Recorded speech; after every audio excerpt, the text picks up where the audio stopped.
رابعہ بصری کہاں پیدا ہوئی؟ یہ تو وہی بات ہے کہ ایک کتاب ہے نا فارسی کی، یوسف زلیخا،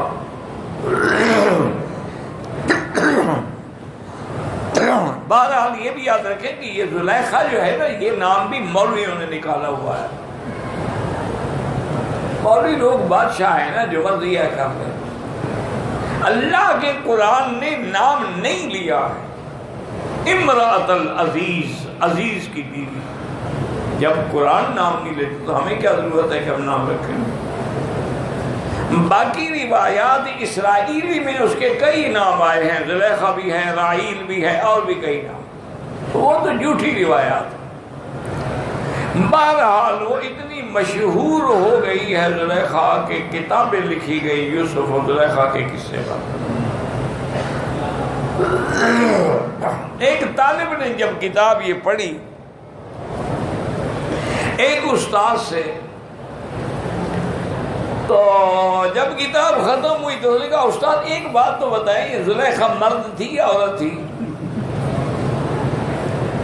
تمہارا حال بھی وہی ہے کہ رابعہ بصری کہاں پیدا ہوئی؟ بصرہ تو لکھا ہوا ہے بصری، تو پیدا کہاں ہوئی؟ آگے لکھا ہوا ہے بصری، حضرت حسن بصری، رابعہ بصری۔ جب بصرہ آ گیا بات ختم ہو گئی۔ جو مکے میں پیدا ہوا مکی، مدینے میں پیدا ہوا مدنی، طائف میں پیدا ہوا طائفی، تو حجازی، نجدی، تہامی، تو جب آگے نسبت موجود ہے تو پھر مسئلے پوچھنے کی کیا ضرورت ہے؟ ایک دوسری بات یہ ہے کہ بی بی رابعہ بصری کہیں بھی پیدا ہوئی ہے، تمہیں کیا تکلیف ہے؟ سوال کیا کرو علم کے لیے، تنگ کرنے کے لیے نہیں۔ ایک بات ہمیشہ یاد، سوال وہ کیا جاتا ہے کہ جس کا تمہیں علم نہیں ہے اس کا علاج سوال۔ ایک یہ ہوتا ہے کہ بلا وجہ، جیسے کہتے ہیں جی کہ موسیٰ علیہ السلام کی اماں کا کیا نام تھا؟ بھائی مجھے اپنی دادی کا نام نہیں آتا تو میں موسیٰ علیہ السلام کی اماں کا نام کہاں سے بتاؤں؟ اور سب سے پہلے میری گزارش ہے اپنے طالب العلم بھائیوں سے، علماء تو خیر علماء ہیں، ہم تو ان کے جوتیوں کے برابر بھی نہیں ہیں، ان کو تو کوئی میں مشورہ نہیں دے سکتا، لیکن جو میرے طالب العلم بھائی ہیں ان کے لیے ہے کہ جس بات کو قرآن نہ ذکر کرے، ابہموہ کما ابہمہ اللہ، اللہ کا قرآن جس کو مبہم چھوڑ دے تم بھی مبہم چھوڑ دو، اس میں بحث نہ کرو۔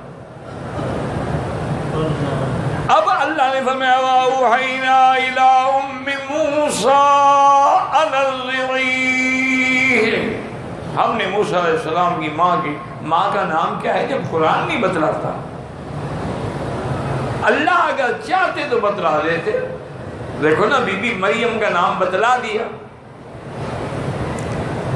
لیکن اللہ تعالیٰ نے امرأۃ نوح اور امرأۃ لوط کا نام نہیں بتلایا،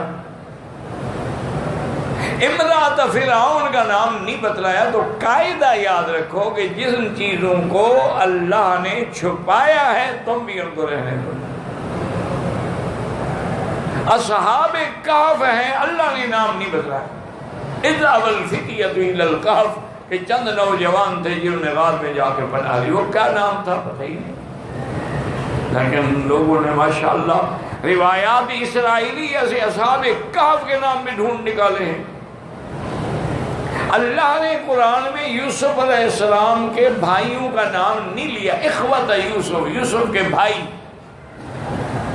ہمارے مولوی صاحبان نے ڈھونڈا ہوا ہے کہ ایک کا نام بنیامین تھا، ایک کا نام یہودا تھا۔ انا للہ و انا الیہ راجعون، یہ ساری اسرائیلی روایات ہیں، لا نصدق ولا نکذب، جن پر ہم اعتماد ہی نہیں کر سکتے۔ تو اس لیے میرا بھائی بلا وجہ ایسے سوال کرنے جو ہیں وہ مناسب نہیں ہوتے۔